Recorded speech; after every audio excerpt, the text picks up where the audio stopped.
Nice place. Wow.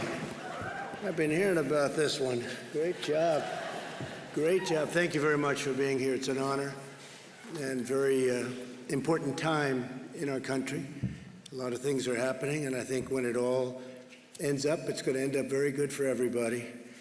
It's an honor to be at Gateway Church with the Attorney General, our great Attorney General, William Barr. Thank you.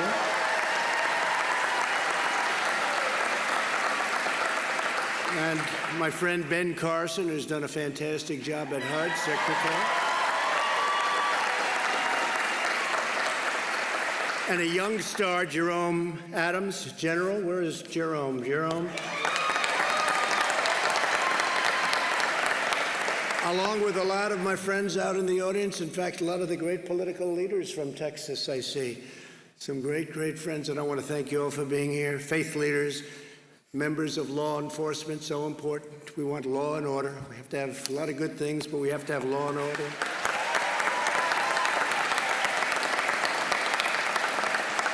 Got to have some strength. You have to have strength. You have to do what you have to do. And you look at Seattle. We just came in. We just see over the screen, and we've been hearing about it. Bill and I were talking about it. The law and order. Look at what happened in Seattle. They took over a big city, Seattle. It's a chunk of it, a big chunk. Can't happen. That couldn't happen here, I don't think, in the state of Texas, could it? I don't think so. I don't think so. So I want to thank Pastors Robert Morris and Steve Dullen. They're great people. Great people with a great reputation, I have to say that. Great reputation. And Gateway Church, the team has been incredible in hosting us. And I'd now like to ask Pastor Morris and Bishop Jackson to lead us in prayer. Thank you. Thank you. Lord, we need you. We need you at this time in our country. And I thank you for our president. I thank you, Lord, for our leaders. I thank you, thank you, thank you. I know in the Bible that when something was emphasized, it was repeated. Holy, holy, holy. Thank you, thank you, thank you. Lord, that we are about to bring tremendous progress to a problem that's been here for a long time. And I thank you for this administration. And Lord, we pray your blessings, your guidance today on this meeting. In Jesus' name. Jesus' name. Father, we thank you so much for what you're doing today. You have revealed so many things that are untoward, even evil. But we ask, according to Isaiah 50, verse 4, that you would give us the tongue of the learned, that we should know how to speak to the heart of this nation. Give us a word in season to him that's weary, and waken us morning by morning, God, that we would hear and speak. We have a great, courageous president who's a problem solver. And let him speak as your mouthpiece and act as your instrument. And we thank you for this time. Amen. Amen. Thank you very much, Bishop. Thank you. Thank you very much. I want to thank you, Bishop, and thank you very much, Pastor. That's great. And we're going to be discussing some pretty important things today, I think. It's all important, but the timing of this is very appropriate. This was set up actually a long time ago, but the timing is very appropriate. We are here to listen to community and faith leaders. We're going to be hearing from a lot of the good ones, some of the great ones, but a lot of the good ones, and to present our vision of advancing the cause of justice and freedom. From day one, I've been fighting for the forgotten men and women of America, and I think we've been doing a great job of it. We've been doing a lot in many other ways, but it gets lost a little bit sometimes. Bishop, you know that. It gets lost. We've done so much, and a lot of the things that we've done that we're very proud of gets lost. Like we got criminal justice reform passed, and they've been trying to do it for many years, and they haven't been able to get it passed. We secured permanent and record-setting funding for HBCUs, that's historically Black colleges and universities. It's all done. We created tens of thousands of jobs with opportunity zones. Tim Scott, and we had a great senator from South Carolina that many of you know. He came with an idea, and I thought it was a great idea, and we got it done. A lot of people said that could never happen, but nobody thought it would be successful like it is. Tens of thousands of jobs and investment in communities where that money wouldn't go. And we achieved the lowest black unemployment in the history of our country prior to the plague coming in from China. And we'll get it back again soon. It'll happen soon. That'll happen very soon. In recent days, there's been vigorous discussion about how to ensure fairness, equality, and justice for all of our people. Unfortunately, there are some trying to stoke division and to push an extreme agenda which we won't go for, that will produce only more poverty, more crime, more suffering. This includes radical efforts to defund, dismantle, and disband the police. They want to get rid of the police forces. They actually want to get rid of it. And that's what they do, and that's where they'd go. And you know that because at the top position, there's not going to be much leadership. There's not much leadership left. Instead, we have to go the opposite way. We must invest more energy and resources in police training and recruiting and community engagement. We have to respect our police. We have to take care of our police. They're protecting us, and if they're allowed to do their job, they'll do a great job. And you always have a bad apple no matter where you go. You have bad apples, and there are not too many of them. And I can tell you there are not too many of them in the police department. We all know a lot of members of the police. I was listening today, and a friend of mine was on, very important person, said some of the best people he's ever met are policemen, law enforcement people. And they're taking care of people that in many cases they never even met before. And at great danger, at great risk. They get shot for no reason whatsoever other than they're wearing blue. They get knifed. You saw that the other night. It was a horrible thing. But there is no opportunity without safety. In Chicago, 48 people were shot and 18 people were killed in one day, Sunday, May 31st. Think of that. 48 people shot, 18 people killed. You don't hear about it too much. Every child should be able to grow up in a safe community, free from violence and fear. They've taken a lot of the police protection away in Chicago, and they have great, great police in Chicago. I know Chicago very well, but they're not allowed to do what they can do better than anybody. They could do the job very easily. Americans are good and virtuous people.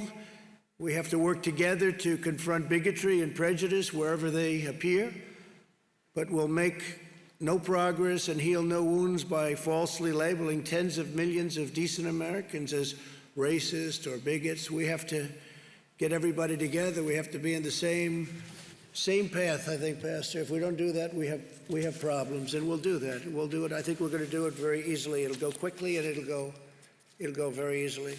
We have so many different elements of strength in this country. We have such potential in this country. We have the greatest potential. We have the greatest country in the world. But we get off subject. We start thinking about things that don't matter or don't matter much. And the important things we don't even discuss. But we're here to discuss some very important things today. Politicians make false charges, and they're trying to distract from their own failed records. They have some very bad records. And these are usually the ones that cause the problems or can't solve the problems.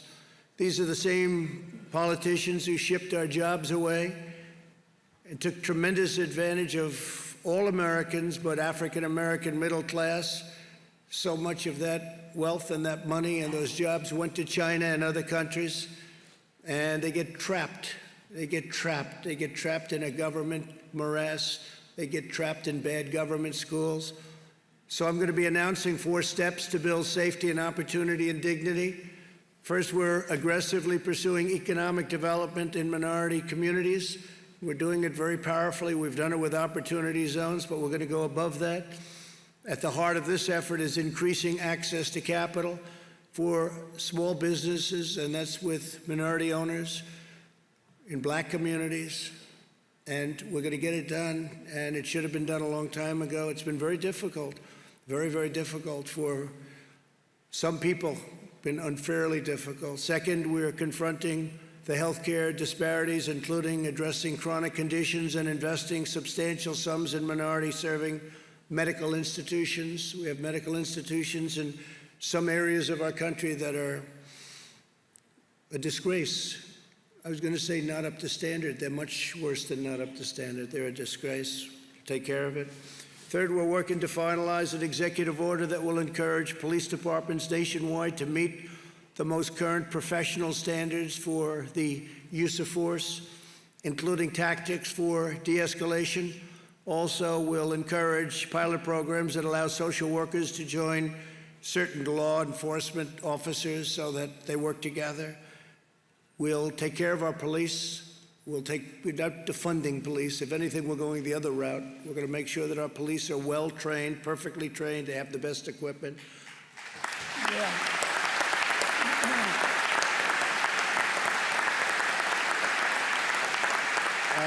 Some of the things that we have heard, because I know a lot of the people in the audience and they're professionals and what they do, and they're successful people, and we're hearing things that are not even thinkable. I've never even heard of this before last week. It was like, it started about a week ago where I heard they want to close up all police forces. That's what their attack on a very liberal governor in the state of Washington is. We want the police force closed. It's not like they want to sort of bring a little money into something else. They want it actually closed.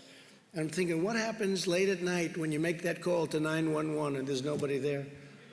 What do you do? Whether you're white, black, or anybody else, I mean, what do? You're dialing and there's somebody breaking into a house and it happens to be a violent person. There are violent people around, Pastor. Even you will admit that, right? Yes. We want to think the best, but you have some very violent people. And when they're breaking into your house at 12 o'clock in the evening and you're sitting there and you don't have a police force, they're actually talking about not having a police force. Well, that's not happening with us. We're going to have stronger police forces because that's what you need. In Minneapolis, they went through 3 nights of hell, and then I was insistent on having the National Guard go in and do their work. It was like a miracle. It just, everything stopped. And I'll never forget the scene. It's not supposed to be a beautiful scene, but to me it was, after you watch policemen running out of a police precinct. And it wasn't their fault. They wanted to do what they had to do, but they weren't allowed to do anything. It wasn't really their fault, but they were running down the street. They weren't allowed to do what they're trained to do. And they took over the precinct. They essentially burned it down. I'm pretty good at construction. I want to tell you, that was almost what we call a complete renovation, if you're lucky. And it was a very sad thing. I don't think I've ever seen anything like that. But we are very proud of the fact that I called, I said, I'm sorry, we have to have them go in. And they went in, and it was like a knife cutting butter right through, boom. I'll never forget, you saw the scene on that road, wherever it may be, in the city, Minneapolis. They were lined up, boom, they just walked straight. And yes, there was some tear gas and probably some other things, and the crowd dispersed and they went through. By the end of that evening, and it was a short evening, everything was fine, and you didn't hear too much about that location having problems anymore. They went to other locations, and the same thing would happen. As an example, Seattle would be so easy to solve. We have a governor here of a great state. It's called Texas. He would solve it very easily, as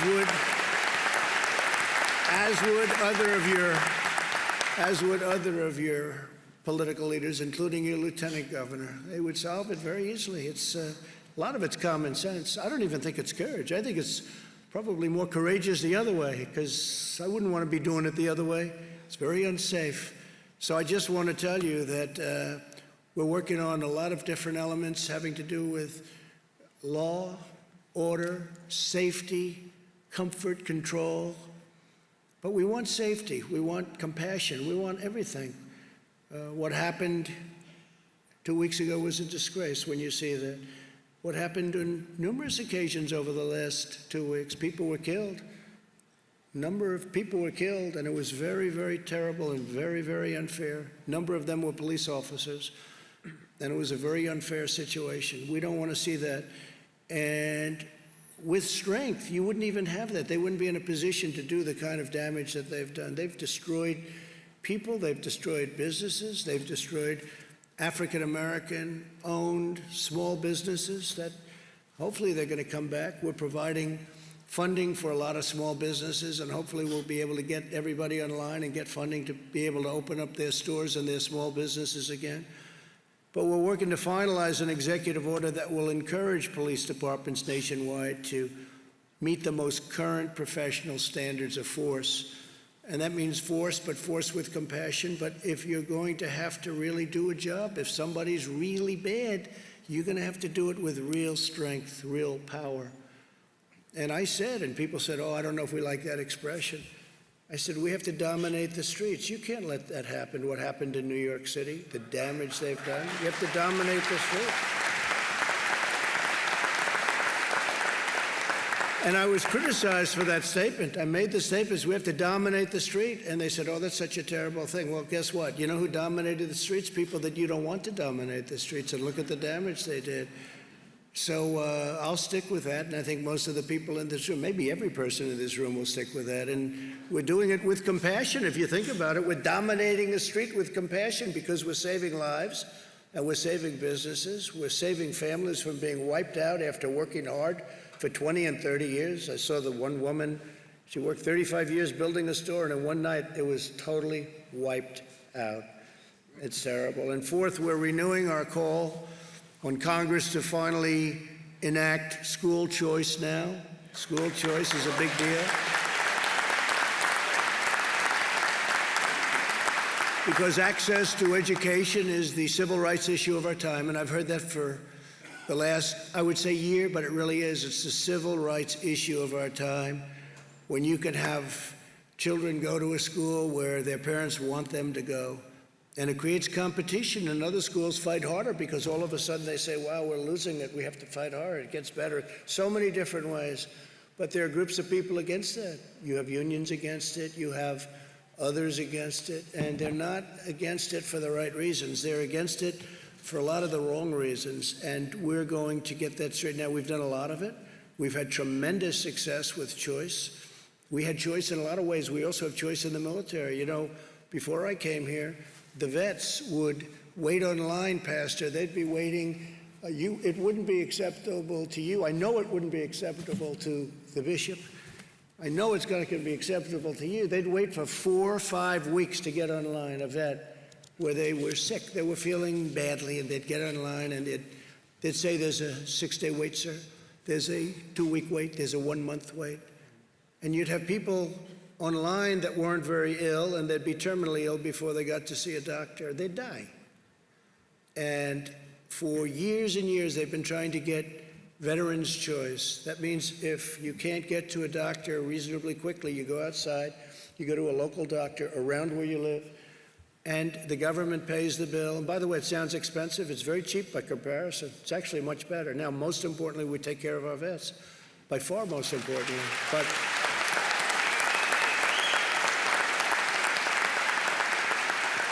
But it's one of those many cases where it's actually less costly and better.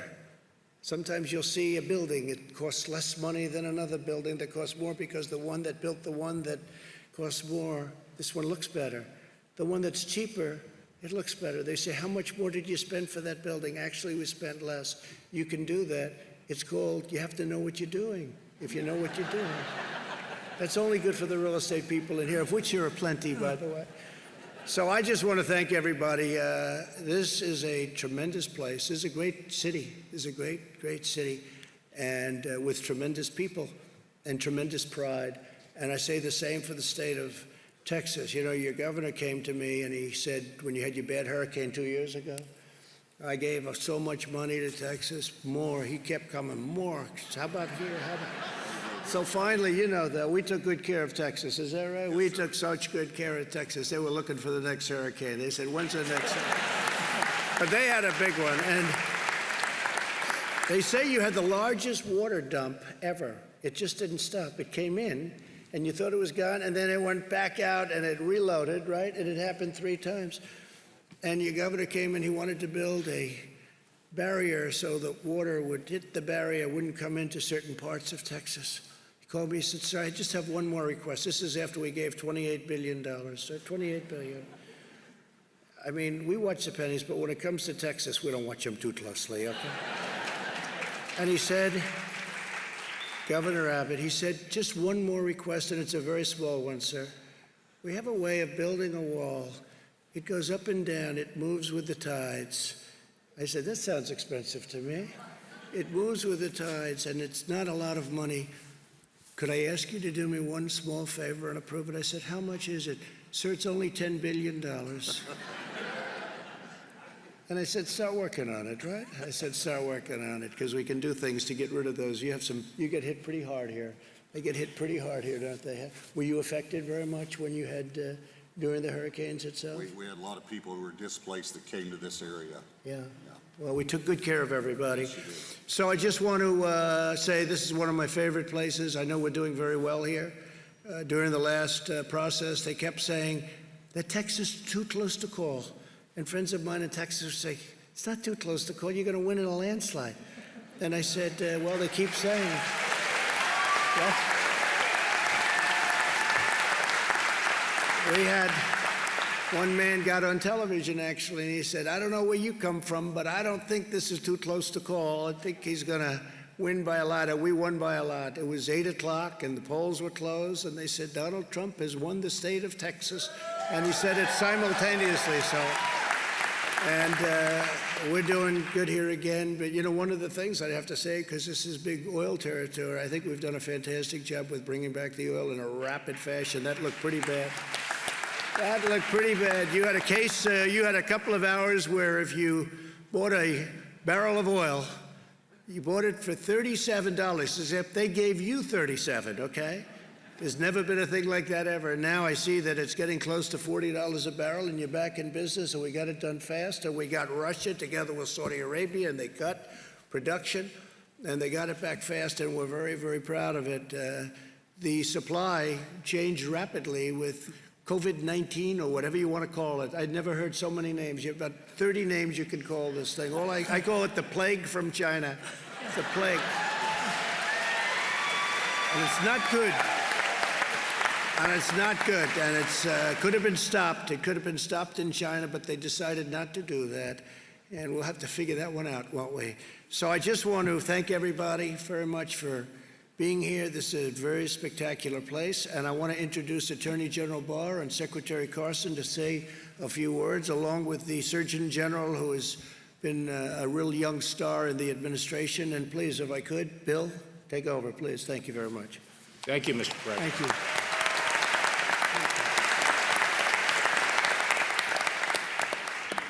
Thank you, Mr. President, and thank you for convening this discussion. And I'd like to thank the many impressive leaders, civic leaders, religious leaders, and colleagues from law enforcement who are here.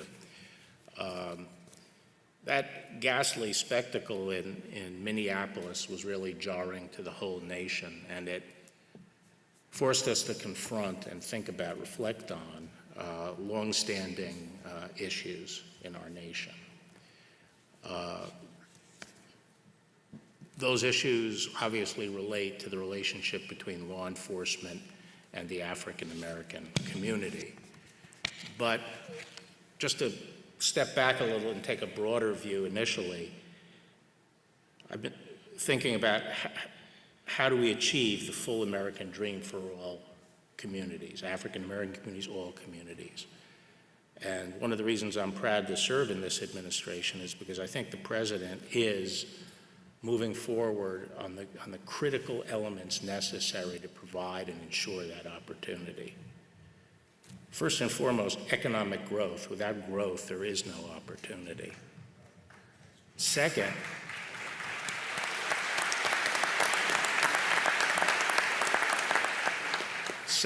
education.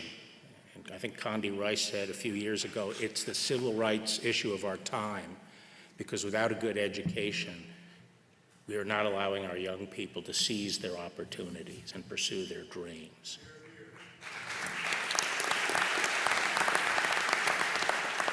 And as the president mentioned, it's only by empowering parents and giving them the power to choose the education for their children that we're ever going to be able to obtain that. Third, I think, is moral discipline. And our young people, they have to have the discipline to seize the opportunity, to make momentary sacrifices for later gain. And traditionally, that has come, and people can find it perhaps from many sources, but traditionally that has come from religion, which our founders believed was the foundation of our republic.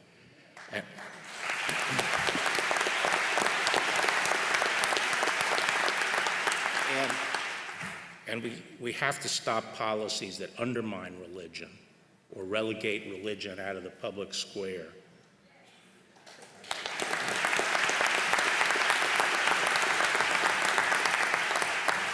But now I get to my job, which is safety. Without safety, you cannot have progress. You can't have a life, a decent life in a community. And, this was struck home to me 30 years ago when I visited Trenton when I was Attorney General last time, and I went to a small barber shop in an African-American neighborhood. And there were people there in their 60s and 70s, and they said, "Mr. Barr, we're in our golden years, and we are living behind bars. Look down the street. All the bars are on our windows, and the criminals run free on the street." Now, we've made a lot of progress since then. The crime rate has been cut in half. And a big part of that has been improvement in policing and the progress we've made in policing. And yes, the progress that police departments have made in building relationships with the community. I think law enforcement has understood for a long time that there is distrust in the African-American community toward the law enforcement system. And when you reflect on our history, you could understand why. Because for most of our history, just up until the last 60 years, the institutions in this country, the laws and the institutions were explicitly discriminatory. There was not equal protection of the law, by law. And it's only been since Jim Crow that our laws have been changed to provide for equal justice. And what we've had really since, and so the civil rights effort up until that time was to tear down institutions. But I don't think now is the time to be tearing down our institutions, because we've been on a march for the last 50 years of reforming our institutions. And we don't need to tear them down. We have to be mature about this, and when we see problems, we have to redouble our efforts to reform our institutions and make sure they're in sync with our values. And I don't think anyone who's honest would deny that we've made a lot of progress in policing over the last 50 years. And in fact, one of the things about this episode in Minneapolis was how fast both the state and federal law enforcement responded to dealing with that action. So I think that while we saw something very bad, it has helped perhaps galvanize the will of the country to bring good out of that.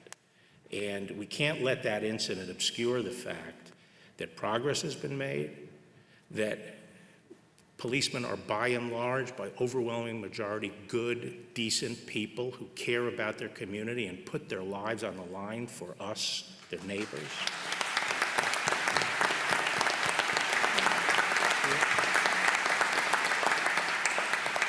And we can't lose sight of the fact and can't let this event obscure the fact that the real oppression and danger to our communities comes more from violent crime and lawlessness than it does from the police. Now, we've never had a president who's more committed to reforming law enforcement. And he's done that with the First Step Act and with the first police commission since Lyndon Johnson. And I'm very optimistic about what we're going to be able to do, given his leadership, but also given the leadership of our police forces, which around the country increasingly have become better and better led.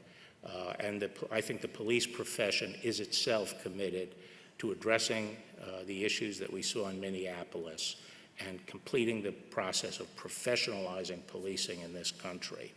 And as the president said, we're working on a number of things through the commission that he set up and also through an executive order to propel that process even faster by looking at how we can encourage the adoption of guidelines about the use of force that are acceptable both to the community and to the police profession, but also to encourage certification of police forces, and also through such activities as increasing grants to encourage the use of co-responders. More and more our police are being asked to deal with problems that hasn't previously been the problem of law enforcement. They have to deal with homeless people. They have to deal with a lot of mental health issues. They have to deal with drug addiction, the drug addicts and so forth. And providing some additional support to the police in these areas is going to be important. So let me just say that the Department of Justice is committed to support the President's efforts here, do all we can to bring good out of this bad incident. Thank you. Thank you, Bill. Thank you.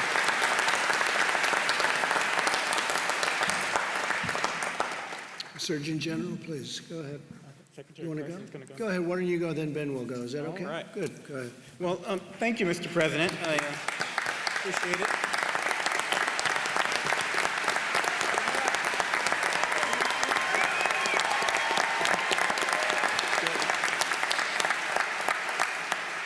Thank you, everyone, for coming today. Thank you to the panelists.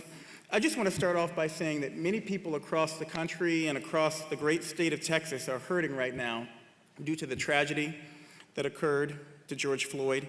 And I just want to extend my condolences to the Floyd family and to the entire Texas community, because I know that you all live together, you work together, you play together, and you hurt together here in Texas. And so I want you to know that I feel that for you.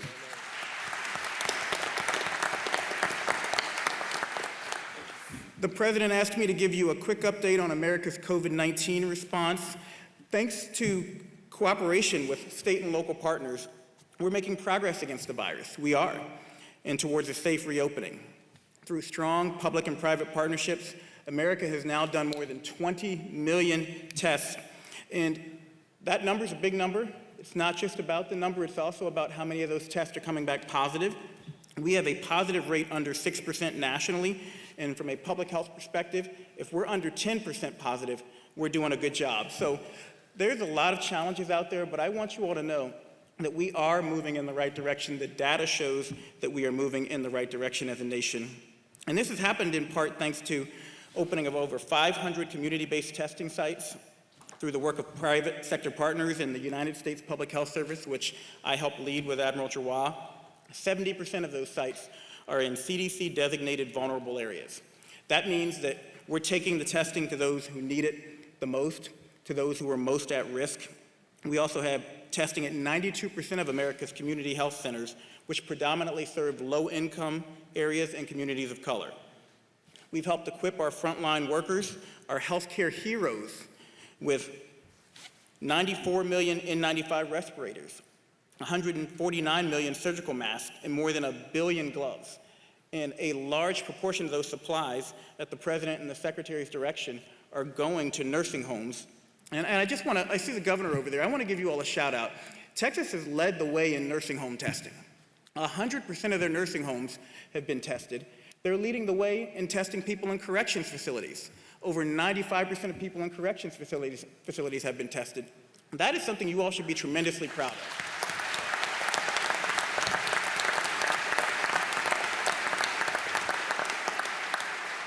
And these efforts have allowed states to proceed with a safe reopening while we work with states to monitor the incoming data. We know we're going to have clusters while we respond to spikes, and we adjust policies as needed. But I want you to know that safe reopening is crucial for other areas in health too. We need Americans to be able to return to cancer screenings. My wife just finished cancer treatment. If she'd had to wait 6 months to get her cancer screening, she might not be here today. We need people to get their surgeries. We need people to get their vaccinations. 4.2 million children are behind on vaccinations now because of the COVID closures. We know every 1% increase in unemployment equates to a 1.3% increase in suicides. 1.3% increase in suicides. So we want to reopen safely. We also have to remember that being shut down has health consequences beyond COVID. We know that being out of school is bad for your health. We need to get our kids back in school safely.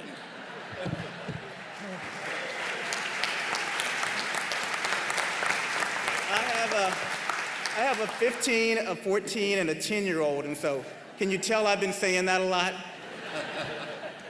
But we know that COVID-19 has a tragically disproportionate burden on communities of color. Black Americans hospitalized at 4.5 times higher rates than whites, hospitalization rates 3.5 times higher for Hispanics than whites, and 5 times higher for American Indians and Alaska Natives.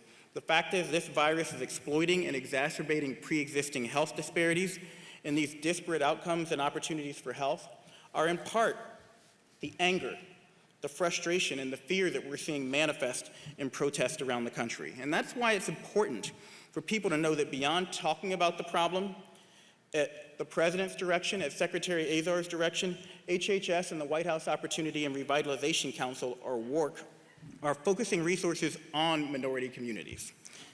HHS recently allocated $15 billion to Medicaid providers and $10 billion to safety net hospitals, both groups of providers that disproportionately serve Americans of color. And I spent the last 10 years working at a safety net hospital, Eskenazi Hospital in Indianapolis. I can tell you, those are the places that are doing the work. Those are the places that at the President's direction we're focusing our resources towards.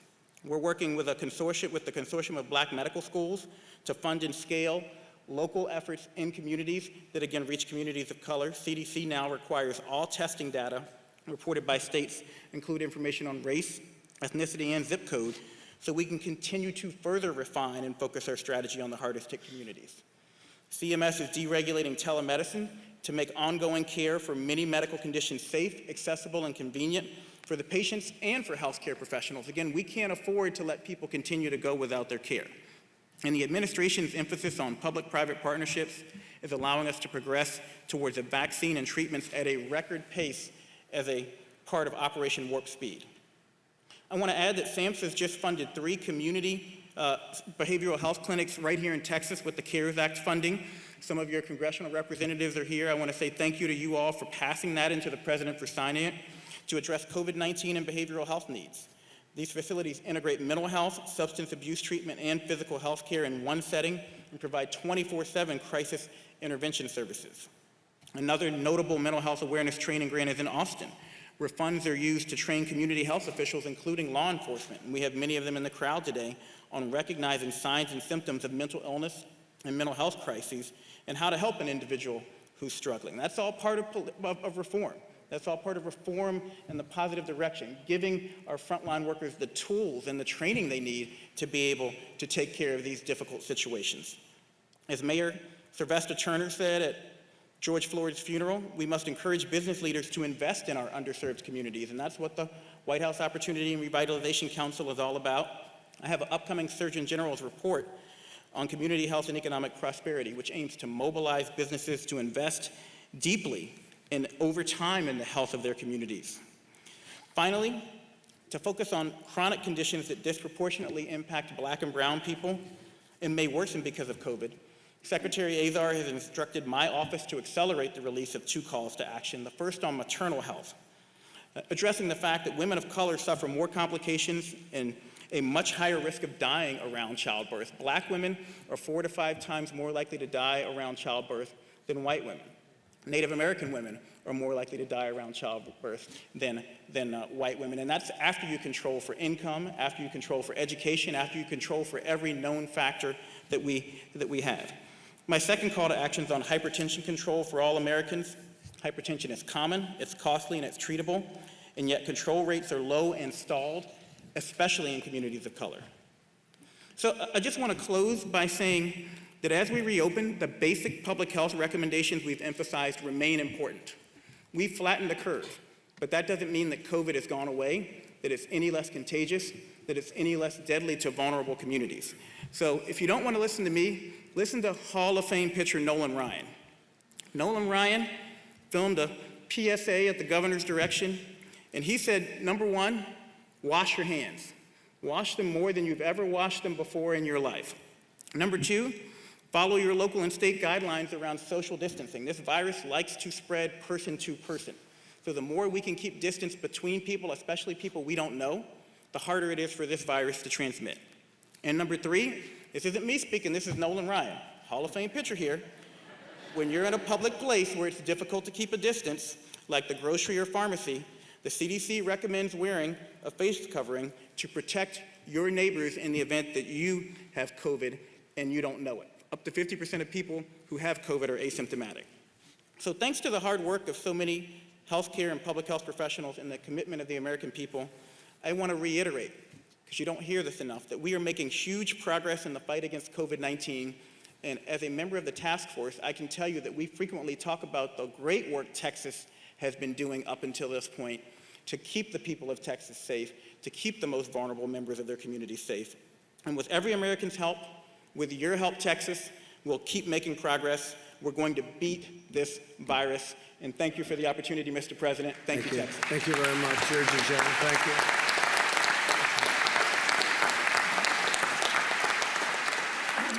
Ben Carson, please, Ben. Okay. Well, thank you, Mr. President, for your leadership and your courage. I don't know of anybody who could stand up to all the criticism you get every day. 24. Do we have a choice? Thank you. You know, our nation is continuing a path of renewal and recovery from the coronavirus pandemic. But since the beginning, the President has talked about being a champion for the forgotten men and women of this nation. That's exactly where we've been concentrating. And it's been an honor to serve in an administration with that goal. And I'm excited to see America beginning to bounce back. The infrastructure, the economic infrastructure of our country is very strong, secondary to the abolition of multitudinous regulations and targeted tax cuts. It's still there. That foundation is there, and we will be able to get back on that track pretty quickly. But to help speed this rebound, the White House Opportunity and Revitalization Council was formed to really help the long-forgotten communities achieve economic opportunity. And it has been refocused at your direction to help America's hardest-hit communities achieve economic recovery, overcome health disparities, and thrive through educational and workforce advancement.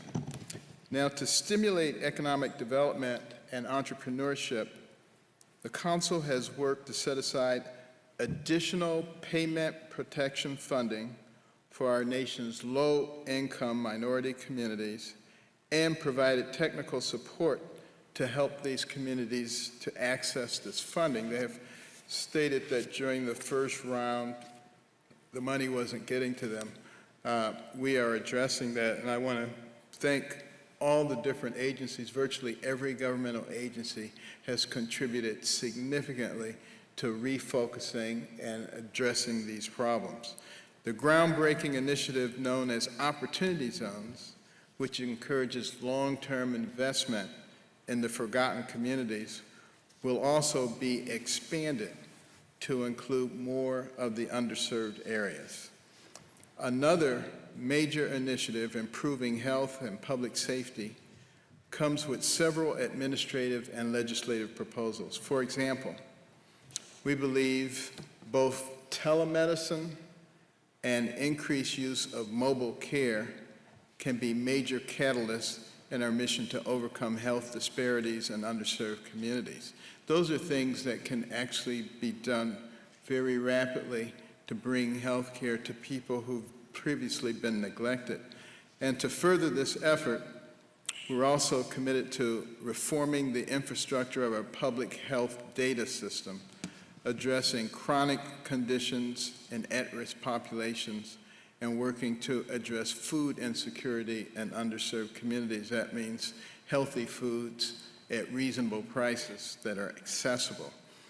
But one of the things that I just mentioned, the data collection, we have 50 states and we have territories in Washington, D.C., and we have all of those many different healthcare collection systems. And we are working to homogenize all of that, and will make it much easier for us to identify quickly health issues and to be able to address them very quickly. Other legislative proposals, such as advancing national broadband access and investment in minority-serving medical institutions, will also play a major role in improving the well-being of these forgotten communities. Making sure that we have broadband access will give access to remote learning. We will have the possibility of taking the very best biology teacher, and instead of putting them in front of 30 students, putting them in front of 1 million students, so that those students who've been neglected during all this time and relegated to places where they're not getting an appropriate education will be able to access those things. But to guarantee the fruits of these efforts and that they're long-lasting, we understand the need to go forward with a long-term view through our focus on education and workforce development. Education and workforce development is what leads to real independence for people. And the Council supports empowering disadvantaged students with dual enrollment opportunities, the creation of new short-term education and career pathways, and increased access to capital for our nation's HBCUs. School choice measures, presidential scholarships, and second chance Pell Grants to reintegrate formerly incarcerated individuals are initiatives that will prove valuable investments in our country's human capital. And we must remember these innovative new approaches in education and workforce development are nothing less than an investment in our future. We only have 330 million people in this country.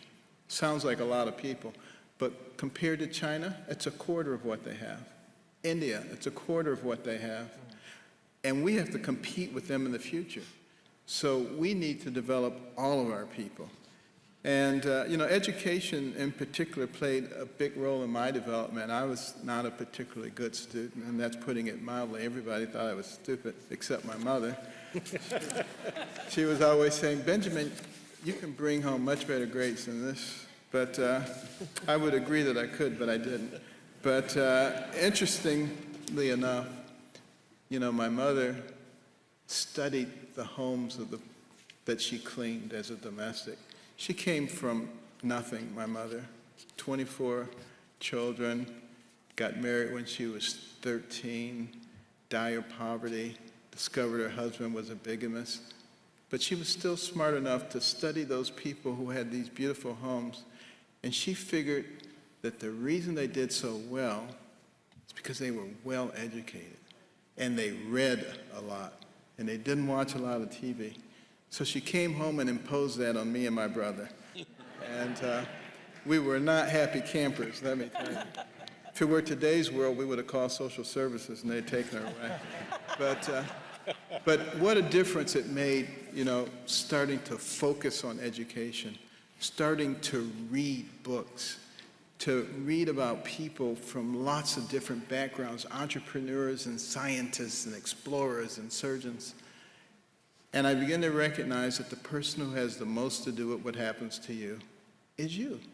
It's not somebody else, and nobody can stop you once you decide that that is the case.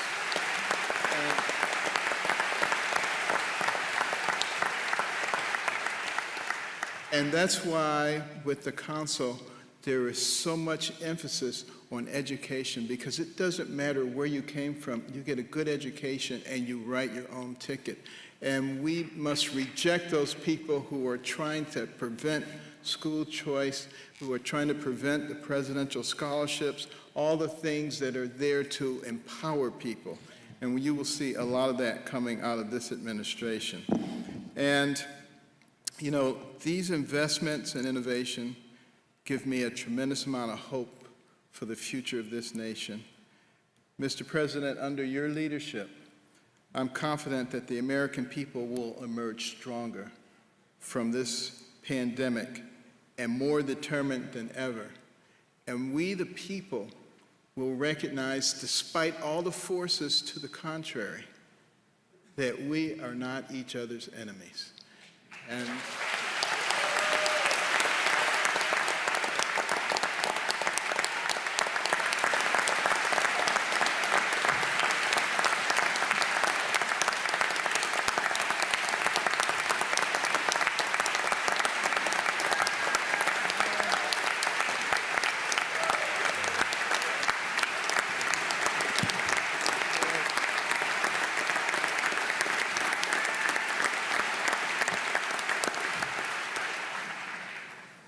Thank you, Ben. Well, that was pretty good. Standing O for Ben. He's used to that. He's used to it. Great job, Ben. He's done a fantastic job at HUD, I have to tell you that. How about Scott? We'll go quick, Scott, so we'll get something. But Scott Turner is, he's a star. He's a young star. Go ahead, Scott. Well, thank you, Mr. President, and thank you for your leadership and giving me the opportunity to shepherd the White House Opportunity and Revitalization Council. And so thank you. And it's also been a great joy to work on a daily basis with Dr. and Secretary Ben Carson. And so, Dr. Carson, thank you for your leadership and your trust and confidence in me. I just want to deliver some good news along with Dr. Carson and everyone on the panel. You know, oftentimes you don't hear about the work of opportunity zones, but the Tax Cuts and Jobs Act that the President signed into law in 2017 created the Opportunity Zone Initiative. And the President created the Opportunity Zone Council. And that council was made up to take 18 agencies, 15 federal and 3 state and regional partners, and move in a singular motion to direct resources into our most distressed, vulnerable, forgotten communities. And with this, and that is, it's a tremendous time. And so our agencies on the council direct these resources. We found 270 action items to go directly into distressed communities to help the vulnerable people of America. And we've built tremendous coalitions, partnerships on the ground. We've been to over 60 cities. I've been to every one of them over the last year to visit people on the ground, education leaders, faith leaders, community leaders, business leaders, elected officials, Democrat and Republican. See, the thing about poverty, it doesn't care what party you are. The thing about revitalization, it doesn't care what party you are. We're coming together as a people for the good of the community. And oftentimes you may not hear about this, but we sit and convene in such as this with all of these stakeholders at one table to have the hard conversations. What is the pain of the community? Why is the community distressed? And what can we do together, both black and white, Democrat and Republican, come together for the good of this community, for long-term sustainability, for generational impact. And because of that, because of these partnerships, because of this collaboration together, and many people all at this table have been working together to bring about generational impact. So long after we're gone and history tells the story, the Opportunity Zones is more than just a program. It's more than just a concept. It is a mission that is to outlast all of us. And I tell you that as you're here, because a lot of times people see a government program as just a check the box. This is not a government program. This is built from the grassroots, from the bottom up, to affect the people in America.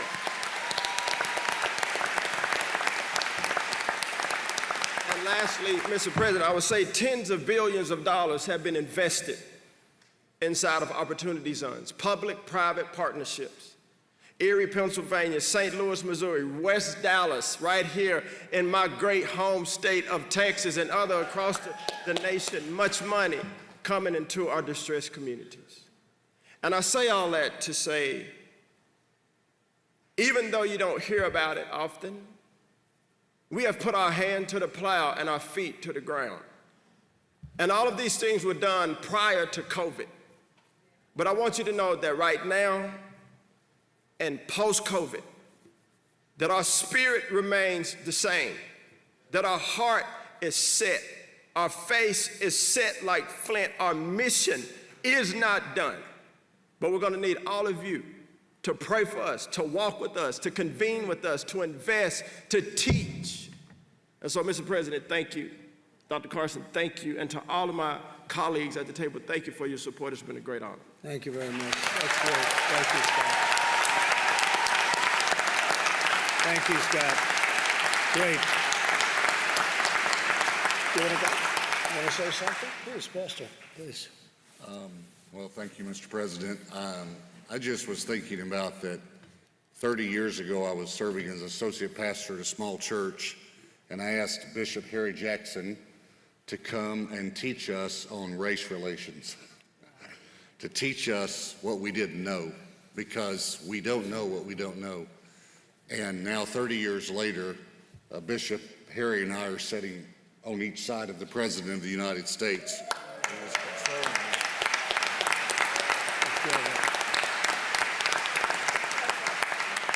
He was concerned about healing a problem that we've had in our nation for a long time, but not just addressing one part of the problem, but housing. We have the Secretary of Housing, Education, Justice here. Attorney General Barr, thank you for being here. Thank you, our great governor, Governor Abbott. And I believe that we're going to work together and we're going to see freedom and justice for all in America. Thank you, Mr. President. Thank you very much. I appreciate it. Thank you very much. Great job you do here, too. Great job. Jack, go ahead, please. Thank you, Mr. President.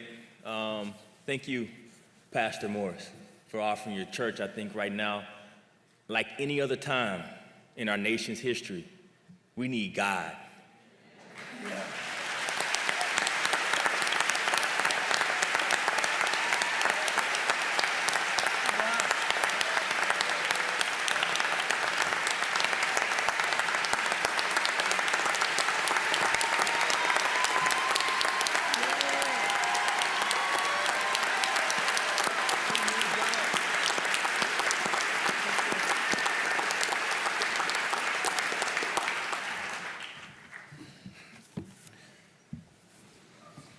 I'm praying to the Holy Spirit to put words on my mouth right now, and I want a nation to hear me.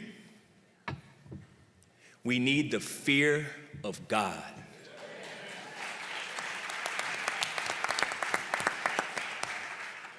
Mr. President, you're the only Republican I've ever voted for.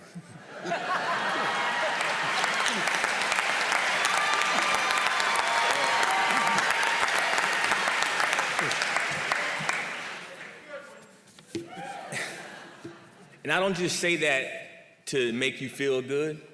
Honestly, that's not my goal, man. I'm saying that because you stood up for the word of God. And as believers, as the church, we have to pray for our president and have his back. When you raised that Bible up after those folks burnt that church, we are in a spiritual warfare. Yeah, that's right.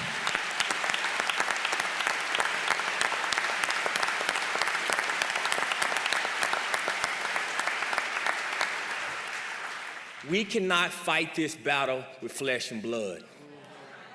We cannot fight this battle with politics.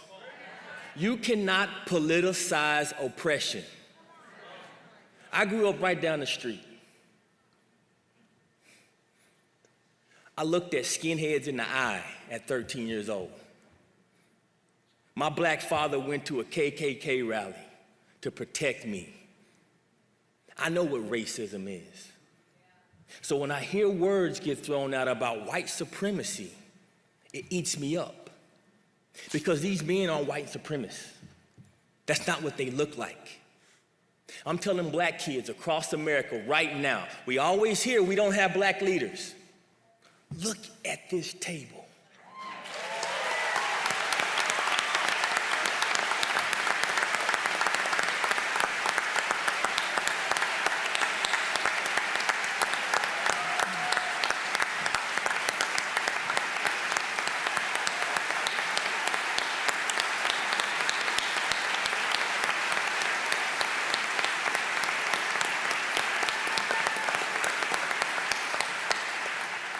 We are not as divided as our politics suggest.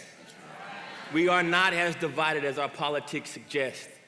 But I tell you what, this president, when I walk into my prisons, I'm blessed. I teach in prisons across our nation. Men who are broken, the most broken men in our country. Our Bible teaches us to serve those in prison. Our Bible teaches us to serve the poor. And when I walk into my class, and I say, guys, raise your hand if you've gotten your sentence reduced from the First Step Act. And every single one of them raised their hand. That's because of you, Mr. President, and that's because of policy. But you're brave enough to go against what everyone else has said about you. Now I'm calling on you to do more. We have a real issue in our country. In the root of it, let's not get our eye off the enemy. The root of it is fatherlessness. Our kids don't have fathers. Attorney A.G. Barr, you said it earlier. You talked about pulling God out. Do we talk about education? Well, 71% of those kids that drop out of high school don't have a father in the house. We talk about criminal justice reform. You're 5 times more likely to go to prison or have a run-in with the police department if you don't have a father in the house. We talk about health care. You're 4 times more likely to live in poverty if you don't have a father in the house, which means you're gonna be sicker. We don't have to keep looking for the problem when we see it. Now it's time for Americans of all color. I'm calling on my white brothers and sisters. I'm calling on my Spanish brothers and sisters. Get out of your bubbles. Go into the communities that are underserved, and let's do what Jesus told us to do.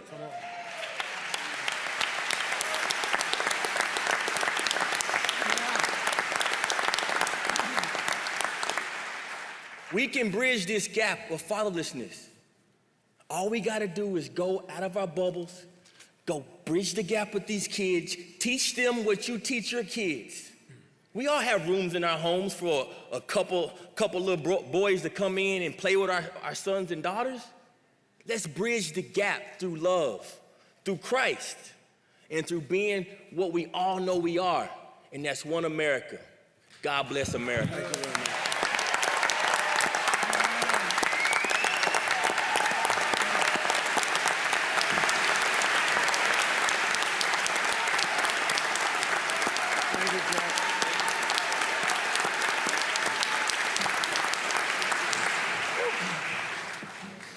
Anybody like to speak, please? Anybody? Who goes after that? Mr. President, I'd like to speak. My name is Will Douglas. I'm the owner of, thank you, I'm the owner of Crimson Care Pharmacy Group here in Dallas, Texas, and I'm also a Republican nominee for state representative here in Texas. Yeah. First of all, I just want to thank your administration as well as Congress for getting the PPP loans. I'm speaking on behalf of my pharmacies as well as a dozen or so other pharmacies here in the state of Texas that benefited from those. Because of the PPP loans, I was able to not have to let any of my employees go. And in fact, I was able to hire additional employees because our business model had changed overnight. No longer could customers come into our store, they were having to go through the drive-through, which created a whole litany of other issues. So for that, thank you. The reason why I'm running for office is because, to me, capitalism is the most important thing. Capitalism has created this bastion of free market enterprise that we have here in Texas, with Dallas being the crown jewel. And I'm afraid that we're going to lose that system that lifts people out of poverty. I was on a call with leaders in the black community here in Dallas the other day, and one of them said something to me that has stuck out, or that did stuck out, and I can't let it go. And that's that, I think he said it was an African proverb, but that a child that is not embraced by the village will burn that village down just to feel its warmth. As Republicans, we have to find ways to make capitalism embrace the people that it's left behind. Because if we don't, the next time, it won't just be villages and businesses that are being burned down. It will be this system that has lifted so many people out of poverty. Thank you.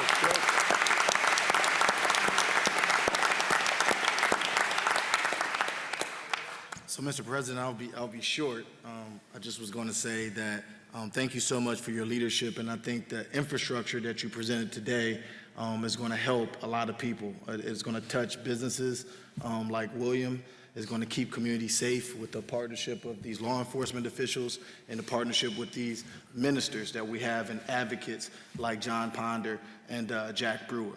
And so over the next couple of weeks, I think the American people look forward to seeing the wealth of executive orders that you're going to issue on justice and on economic empowerment, as well as legislative asks that we're going to make to the Hill. But we all need your help, every locality, every group or organization, because it's really about bringing us all together. That's the secret ingredient, and it has to start at the local level. It starts at the local level because you are closer to the people.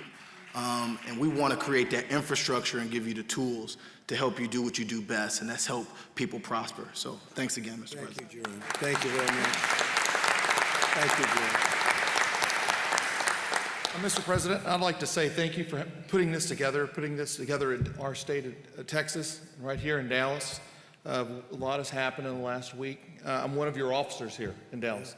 I'm also one of your commissioners on your law enforcement administration with Attorney General Barr. And I can't thank you how far we've done for that. I also have to say thank you to our great governor and our leadership that's sitting right there. Without them, we don't make this state, and don't make this state great. We've had some challenges because of what's happened with COVID, but I want to give you an update of what we've done on the commission so far, where we've had 9 full hearings throughout this entire time. That's 35 panels, 125 witnesses, 190 written statements of individuals and interest groups. Our civil rights and community engagement organizations that we've asked to attend have no-showed. And those are the ones who can make the biggest difference when you're putting together any type of reform, because they need to be the voice to come tell us what we need. Law enforcement today is not what it was yesterday. In my 25 years, we've watched it propel to where our training is what we need the most. And with this bill, you're going to see, or with this commission, you're going to see so many reforms come out of it. It could not have come at a better time. We can't take back what happened in Minnesota. Not one officer that saw that, or federal officer that saw that, said that was the right thing that happened. It was malice, and none of us, we condemn it. If I could have traded places with Mr. Floyd, I would, because I would die for everyone in this room, because that's our job. And if I could trade places with any one of those officers were there, I would have done that too, because I wouldn't have let that happen. And I have to say this to the citizens that we serve and the citizens that are listening. We see you, we hear you, we are with you, and we're going to make this better. Thank you very much. Thank you very much. Okay. Mr. President, I just want to thank you for your leadership. Echoing sentiments of some of my colleagues up here today, thank you for your stance on criminal justice reform. Thank you for not forgetting about the forgotten people. Thank you for your commitment and your support to the men and women of law enforcement in this country, and it is so very important. My name is John Ponder. I'm the CEO of a ministry called Hope for Prisoners. And what Hope for Prisoners does is we work with men, women, and young adults that are exiting different arenas of our judicial system to provide the supportive services to help them to be able to successfully reintegrate back into their home, back into the workplace, and ultimately back into the community. And Mr. President, thank you for coming out and attending the graduation ceremony for those 31 men and women who were released from prison. I cannot tell you the wind that was beneath their wings, because you came and spoke life into them. And they're on the whole new vista of life right now because of that. Great job. Great job. One of the huge components, this is why I'm so supportive of your stance on law enforcement, because one of the key components to this reentry mechanism that we built up is our partnership with the police. Our local sheriff in Las Vegas, Nevada, has given us close to 100 volunteer police officers that are mentoring and training men and women coming home from the prison system. And sir, never before in the history of reentry nowhere on this planet to this magnitude have the men and women from law enforcement come alongside formerly incarcerated folks and help them to successfully reintegrate back into the community. That is just further evidence that we serve a gigantic God that wants to bridge the gaps. And in that's why that is so important, because what God wants to do, the Bible calls it the repairer of the breach. See, in communities across our country, there's such a disconnect between law enforcement and people from this segment of the population. But when we're able to come up with very creative ways to bring folks together, because if you think about it, all across the country, that in that disconnect, people do not trust police. Do you know why? Because they're not in relationship with them. And in what relationship could you ever have trust unless it's life rubbing up against life in the spirit of complete transparency, that we have more in common than we have differences. And out of that transparency builds the relationship, and out of that relationship, it gets established trust. It is something that second chance employers have absolutely fallen in love with.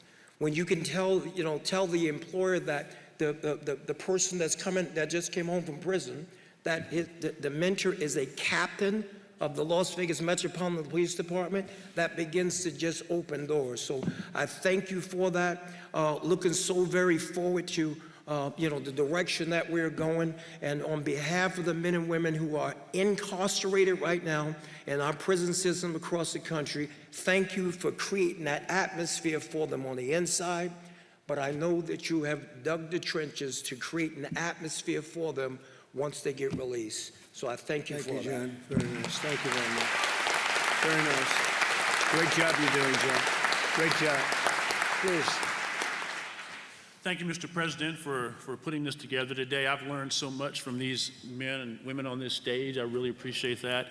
Thank you for, my name's Dr. Robin Armstrong, and I'm a physician, and I've had an opportunity to treat many patients with the plague from China.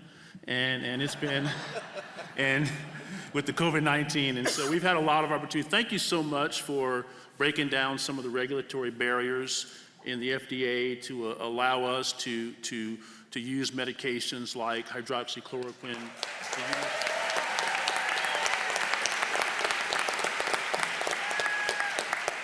And to use medications like remdesivir and plasma infusions and all those medications that are coming online now.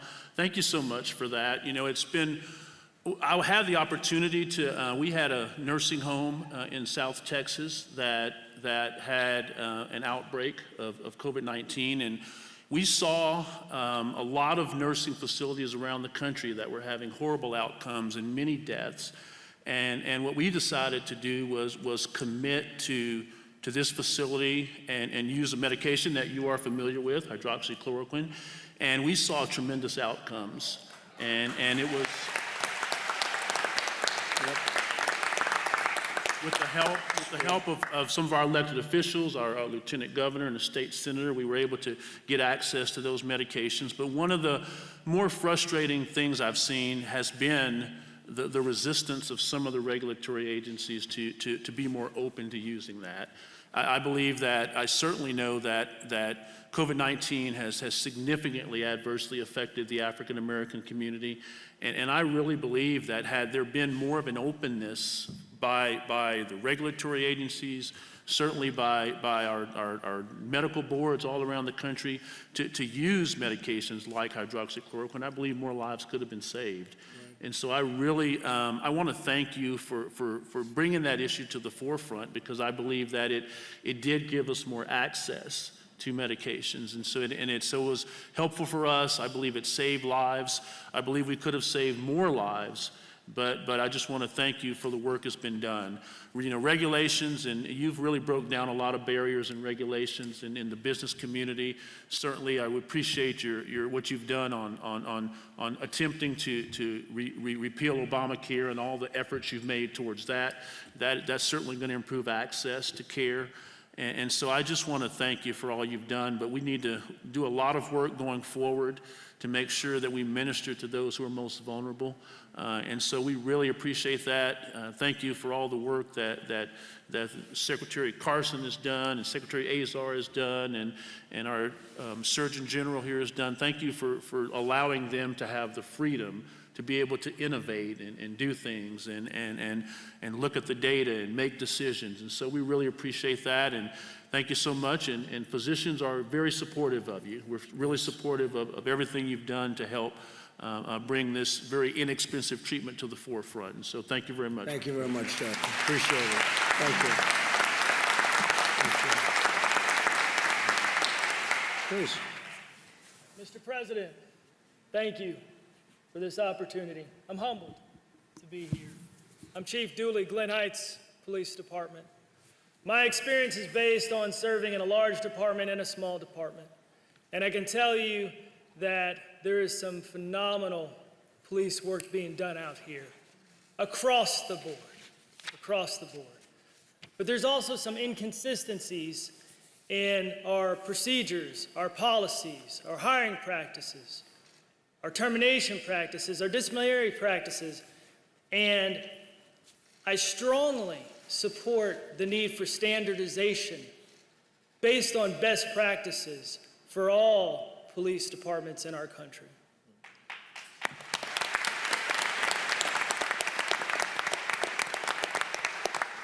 I thank the President for his foresight for making these things come to happen. I know they're coming, and we need it.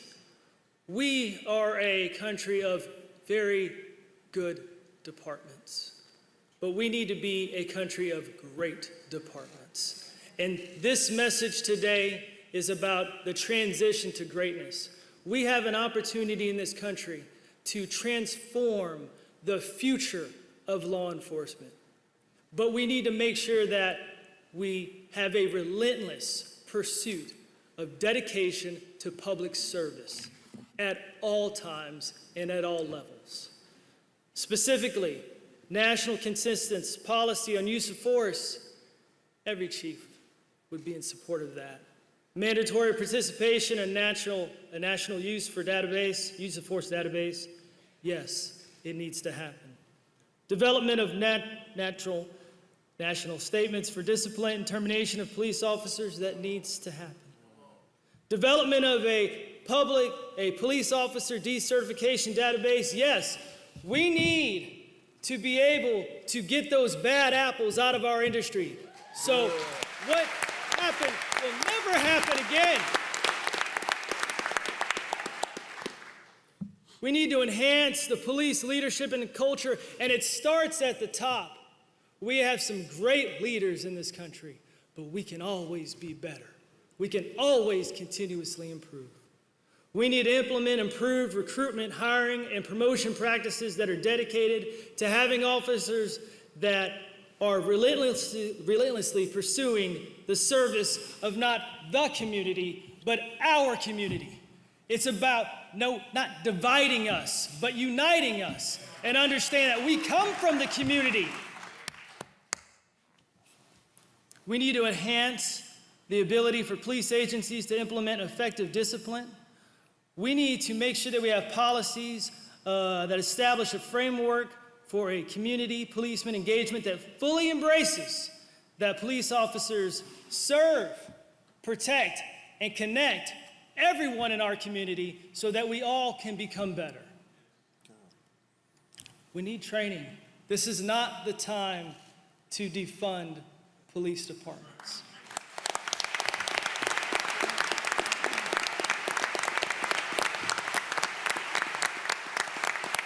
When an organization or a business is struggling to be better, now is not the time to take away those resources. You provide them, and you hold them accountable, and you set expectations, and you manage them so they can be better. That's what you do. We need more training.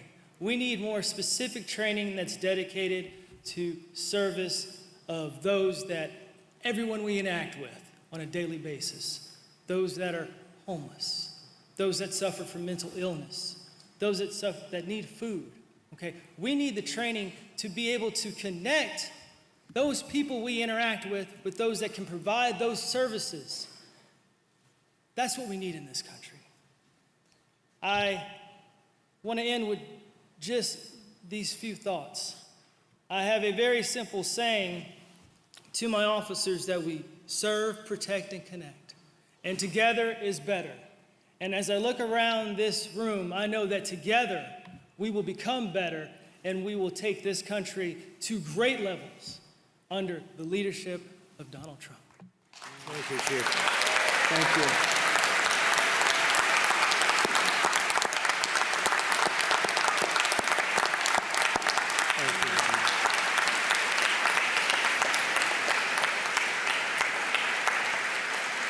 Thank you very much. That's beautiful. So it's time to say goodbye. But we'll be back. We'll be back. And I just want to thank Bishop. You've been my friend for a long time, and I appreciate everything you've done and everything you've said. A great unifying source of strength and everything else, and I appreciate it very much. Thank you. Can I add one last thing before you leave? Please. I'm tired of people blaming the current administration and others in our generation. These problems began many years ago. And what has been exciting to me is it was the church that began the abolitionist movement. Yeah. It was the church and whites and blacks working together that started the NAACP. They didn't have a black leader at the beginning of time. It was the church that led through in the civil rights movement. So I want to offer you my support in these listening sessions in that the church needs to come together. I believe we can unify better than any group. And what we're looking for you to do is to give structural guidance, which you're working on, and you've already brought forth some amazing things. But I want to affirm that Democrats can't kneel down and wear kente cloth and stop black pain. Republicans can't take some one-time act and stop black pain. But I believe we've got a man here who's courageous enough to begin something that's tough and that we're going to this time heal. And so I weep over this. I pray for you, as you know. Thank you. And we believe that we're going to get it right. I got to say one last thing. Being I lost my late wife a couple years ago. I found out in dealing with her that sometimes you just gotta listen, feel her pain. If you try to fix it too early, you're gonna make a mistake. Sure, listening sessions are wise because it's going to give that cathartic process a chance. So I don't want to take up too much time, sir, but I wanted to say that the people here, I challenge you, Christians, black, white, Asian, let's come together and let's provide a safety net, and then we'll work with business, and then we'll work along with the administration, but don't push them out here up front and say, fix it now, fix it now, fix it now, fix it now, because it's never worked that way. Thank you, sir. Thank you very much, Aaron. Appreciate it. Thank you very much. Thank you very much, Pastor. Fantastic job you did. Thank you, everybody. Thank you very much. Thank you.